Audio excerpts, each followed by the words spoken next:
आज मैं आपको देश की व्यवस्था के बारे में बताना चाहता हूँ कि भ्रष्टाचार की बड़ी चर्चाएं चलती हैं कि भ्रष्टाचार कैसे मिटे।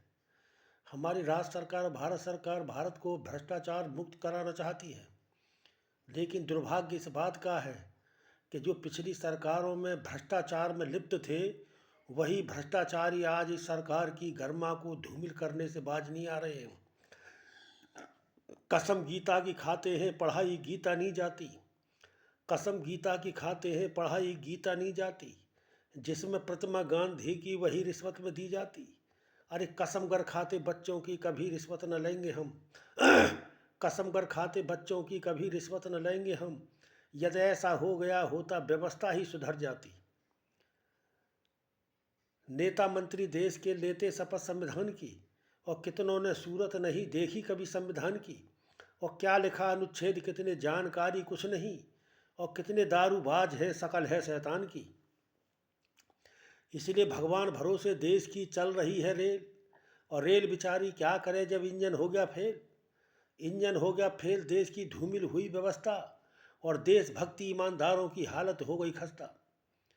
मेरे प्यारे भाइयों, एक नारी चक्रोज का मामला गांव का, क्योंकि तहसीलों में और कमिश्नरियों में भ्रष्टों की चंडाल चौकड़ी है। मैं तो भारत सरकार से यही निवेदन करता हूँ कि तहसीलों में और कमिश्नरियों में जो भ्रष्टों की चंडाल चौकड़ी को वेतन ना दिया जाए, बिल्कुल उनकी संपत्ति की जांच होना चाहिए। एक लेखपाल ने मुझसे 5,000 रुपये मांगे थे। एक लेखपाल ने करोड़ों की संपत्ति इकट्ठी कर रखी है। बिना पैसे के आज तक के इतिहास में कोई काम नहीं करता है वो। मुझसे 5,000 रुपये मांगे, मैंने पैसा नहीं दिया क्योंकि मैं भ्रष्टाचार विरोधी था। मैंने डीएम को लिखा तो कार्रवाई नहीं, एसएसपी साहब को लिखा तो कार्रवाई नहीं, कमिश्नरी को साहब लिखा तो कोई कार्रवाई नहीं। 25 बार सीएम पोर्टल पर चिट्ठी लिखा, कोई कार्रवाई नहीं। 4 बार महामहिम राष्ट्रपति भारत सरकार को चिट्ठी लिखा, कोई कार्रवाई नहीं। माननीय प्रधानमंत्री महोदय को दिया, कोई कार्रवाई नहीं। तो क्या होगा इस देश की। तो इसलिए मेरे प्यारे भाइयों, पीतल के बर्तन की सफाई ना हो राख से कैसे उस बर्तन में चमक आ पाएगी। और हलवाई की दुकान पर कुत्ते रखवाली करें, कैसे हलवाई की जलेबी बच पाएगी। और इंटेलिजेंस शाखाओं में होंगे भ्रष्ट आलसी, कैसे उस शाखा की गरिमा रह पाएगी। और भ्रष्टाचार की जांच ही जब भ्रष्ट अधिकारी करे, कैसे प्रशासन की गरिमा रह पाएगी। बताओ फिर रिपोर्ट भ्रष्टाचार की फिर किसको करे। ऐसे माहौल में क्या कृष्ण की जान बच पाएगी। हमारे पूर्व राष्ट्रपति श्री एपीजे अब्दुल कलाम हुए हैं, जिन्होंने भारत की देश की व्यवस्था को गहन चिंतन करते हुए और हालातों को देखते हुए उन्होंने बड़े दुख महसूस किया था। तो उन्होंने भारतवर्ष को एक विश्व गुरु की उपमा देते हुए उन्होंने कहा था कि हमारा देश विश्व गुरु रहा है। यदि हमारे देश के अंदर आज भी अच्छे नेता, अच्छे अधिकारी, अच्छे कर्मचारी हो जाएं, तो हमारा देश आज भी विश्व गुरु बन सकता है। उन्होंने साफ कहा था कि चुनाव सुधार से ही लोकतंत्र बच सकता है। बहुत उच्च कोटि की बात थी। तो मैंने उसमें एक 4 लाइन की पंक्ति लिखा, अरे पूर्व राष्ट्रपति भारत के श्री एपीजे अब्दुल कलाम हुए, पूर्व राष्ट्रपति भारत के श्री एपीजे अब्दुल कलाम हुए। भारत की देश व्यवस्था पर उन देशभक्त ने कष्ट सहे। जो कहा उन्होंने कह डाला, कोई ऐसा बोल नहीं सकता। जो कहा उन्होंने कह डाला, कोई ऐसा बोल नहीं सकता। चुनाव सुधार बिन कभी देश का लोकतंत्र नहीं बच सकता। ये हमारे देश का दुर्भाग्य है कि जो चपरासी के योग्य नहीं, जो चपरासी के सिलेक्शन में भी पास नहीं हो सकते, आज ऐसे देश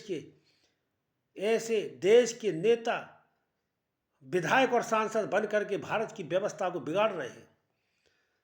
अरे भाई, एक प्रशासन का अधिकारी आईएएस पीसीएस होते हैं, तो उनसे ऊपर तो उनसे ही योग्य होना चाहिए, जब ही तो व्यवस्था चल सकती है। इसलिए शासन में जो उनमें चिट्ठी पढ़ते ही नहीं है।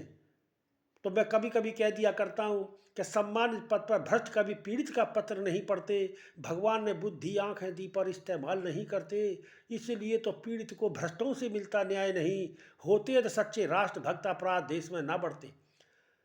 मैं पूरे जहाँ जहाँ भी मैं भ्रमण करता हूँ, मैं देखता हूँ कि ये कहाँ पर क्या हो रहा है। भ्रष्टाचारियों को देखता हूँ, तो मुझे अफसोस इस बात का है कि ये विधायक सांसद क्या ये घर में पड़े रहने के लिए हैं?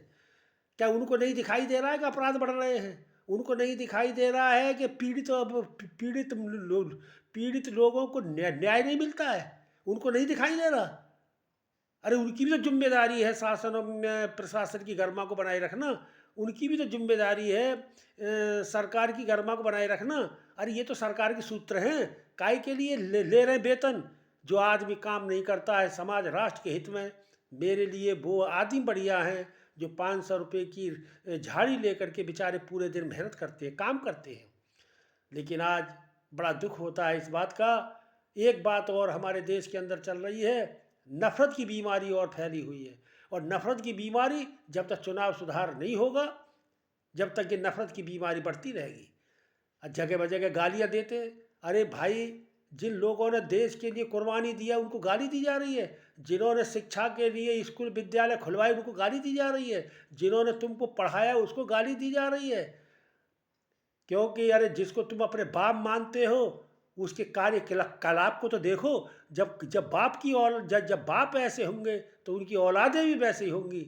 इसलिए आग बरसाई जा रही है। व्यवस्था नाम की कोई चीज़ नहीं है। यदि भारत सरकार ने इस पर प्रतिबंध नहीं लगाया बोलने पर, जो गलत गलत भाषण दे दे करके जो आतंकवाद को बढ़ावा दे रहे हैं, खून खराबा करने पर तुले हुए हैं, हिंदुस्तान की शांति की व्यवस्था को समाप्त करने पर लगे हुए हैं, ऐसे लोगों के खिलाफ भारत सरकार को और राज्य सरकार को सख्त कानूनी कार्रवाई करना चाहिए। जब ही हमारा देश में शांति व्यवस्था बन सकती है।